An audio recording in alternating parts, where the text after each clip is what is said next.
depremimiz olalı. 21 aydır. Yani herhalde tabir yerine oturacak. Her Allah'ın günü bir şeyle uğraşıyoruz. Her Allah'ın günü bir konu çıkıyor. Ve onunla uğraşıyoruz işte. Evlerimizi yaptırmakla ilgili uğraşıyoruz. Krediyle ilgili uğraşıyoruz. Emsalle ilgili uğraşıyoruz. Vatandaşın dertleriyle ilgili uğraşıyoruz. Konteyner kentle uğraşıyoruz. Uzundere'deki konutlarla uğraşıyoruz. Uğraşıyor. Çok büyük bir yelpaze var burada. Çok geniş bir alan. Konular da çok fazla.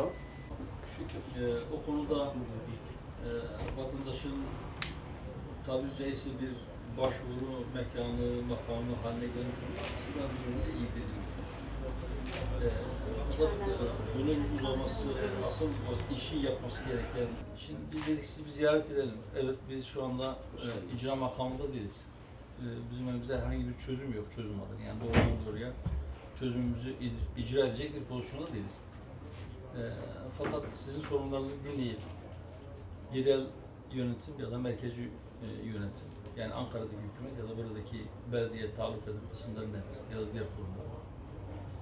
Sizin adınıza belki işin takipçisi olma, onlardan talep etme konusunda belki size bir desteğimiz olur. Siz mutlaka o işi yapıyorsunuz. Ama bizim ne kadar katkımız olur, onu sunmaya geldik. Ne olacaksa. Hoş geldiniz.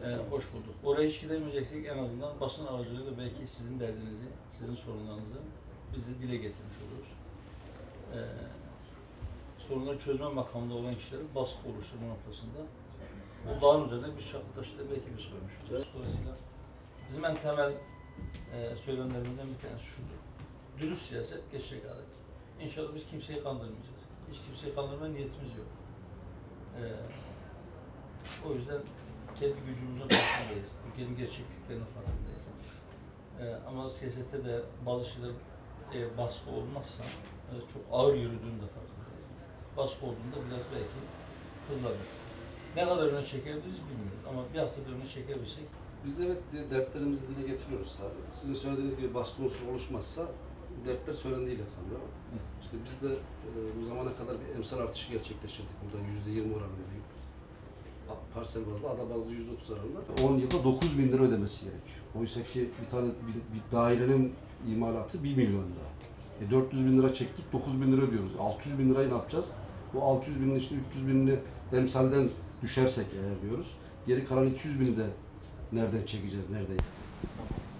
Başkanım, İzmir depreminin üzerinden 21 ay gibi bir süre geçti.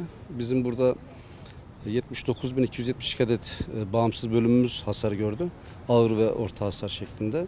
Az hasarlımız 67.000 civarında buradaki hasar sayımız. Buradan devletimizin yapmış olduğu 5.000 civarında konut var. Onların da %40'ı teslim edildi. Geri kalan bölümü de yıl sonuna kadar teslim edileceği söyleniyor. Bizim inşamız için gerekli olan kredi talebimiz vardı. 0 faizli, 2 yıl ödemesiz 18 yıllık kredi talebimiz vardı. Bu kredi talebimiz bu şekilde karşılanmadı. 2 yıl ödemesiz bölümünü gerçekleştiremedik ama herhalde 1 yıl ödemesiz 12 yıl şeklinde bir kredi talebiyle cevabıyla karşılaştık. Bu da 1,04 faiz oranıyla. Bizim şu andaki isteklerimizi çok fazla karşılamasa da en azından kötünün iyisi diyoruz. Bu konuyla ilgili devletimize de yardımlarından dolayı teşekkür ediyoruz. Az hasarlılarımızın da depremzede olarak görülmesini istiyoruz. Bizim İzmir'deki yıkılan ve yıkılacak olan binaların hepsi depremden dolayı yıkıldı ve yıkılacak. Biz bunu özellikle belirtmek istiyoruz. Depremzedeler Derneğimizi ziyaret ettik. Başkanımız Haydar Bey zaten işin sayısal ve teknik boyutuyla ilgili bazı açıklamalar yaptı. Bizim burada yapmaya çalıştığımız depremzede olan İzmirli vatandaşlarımıza yapmış oldukları çalışmalarda nasıl bir katkı sunabiliriz? Kendi haklı ve meşru taleplerinin yerine getirilmesi için taleplerinin takipçisi olarak gerek yerel yönetime gerekse merkezi hükümete bu talepleri taşıma ve işin takipçisi olma noktasında nasıl bir katkı sunabiliriz onu konuştuk. Teknik bazı bilgiler aldık. Evet, deprem üzerinden az önce başkanımın da dile getirdiği gibi 21 ay geçmesine rağmen henüz yaralar tam olarak sarılabilmiş değil. Bu yaraların tam anlamıyla ve bir an önce sarılması için elimizden gelen katkıyı sunmaya gayret sarf edeceğiz. Onlar zaten epey bir mesafe kat etmişler. Çok ciddi çalışmaları var.